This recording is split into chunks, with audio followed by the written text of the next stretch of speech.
Alrighty guys, welcome back to another chess endgame lesson, and in this tutorial I'm going to be showing you how to defend against a 6th rank Rooks pawn, or if it's Black's pawn then it's going to be on the 3rd rank, but nonetheless a Rooks pawn that's 2 squares away from queening.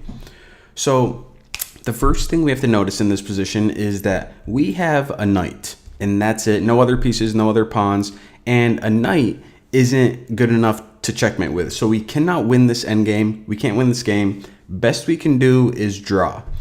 So it's very kind of tricky, I would say, to draw with a knight in this position because a rook's pawn especially is on the edge of the board. And as we know, knights aren't that great on the edge of the board. So the maneuvering is a little finicky. So what is our goal? Our goal, first and foremost, is to just capture this pawn. If we capture this pawn, it's a draw, mission accomplished. Now, if that's not possible, our second objective is going to be just to get in front of this pawn. Because if our knight is in front of the pawn, then the pawn obviously can't queen, and that accomplishes a draw as well.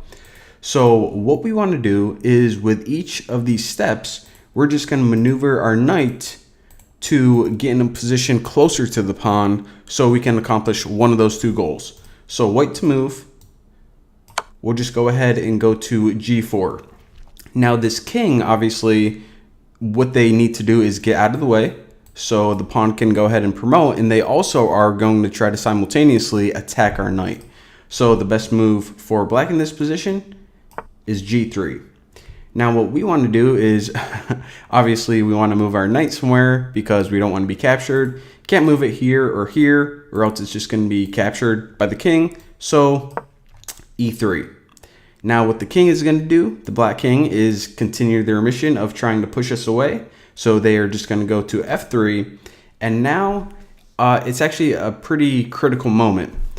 What we need to do is we want to continue with our plan of either capturing this pawn or blockading it. So in that case, we're going to take our knight and move it to f1. Now, before I go any further, I just want to point out one other thing.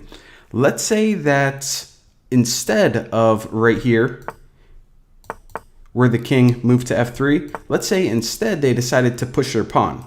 Well, that would actually give us an opportunity to create an immediate fork on the king and the pawn, and when the king moved away, there's our draw. So going back to this main position where our knight instead went to f1, what the king is going to do is it's going to say, okay, let me just go to f2, continue this whole spiel. Now another thing I want to point out is that if the king instead goes to g2, then we can just go ahead and keep continuing this pattern. e3, put it in check. And if the king keeps going back and forth, we keep going back and forth, and eventually get our draw. But when the king goes to f2 instead, what we can do is just go to h2, and now we are blocking the path of the pawn. Beautiful. And now when the king, let's say, goes to g3, we can just repeat this pattern. Put the king in check, and when the king moves away, let's say f2, just keep going back, forth, until we repeat 3 times, and then that is a draw. So that's the basic concept of it. Whenever you have a knight and you want to defend against a rook's pawn on the 6th rank, then if you can at any point of time capture it, then go ahead and do that. If not, try to get your knight in front of the pawn. And another thing that I want to point out, let's go back to like this position right here. If black tries to get sneaky and just put us where our knight, I don't know, if they just try to do anything dumb like move back or kind of reroute this way for whatever reason, if they retreat in any kind of way, then we can just slowly move our king towards the action. And eventually, if our king gets close enough, then it can help with the knight and just attack this pawn. And there's your draw right there. So that's the basic concept of how to defend in this position. Thank you guys for watching. Don't forget to subscribe, and I will see you next time.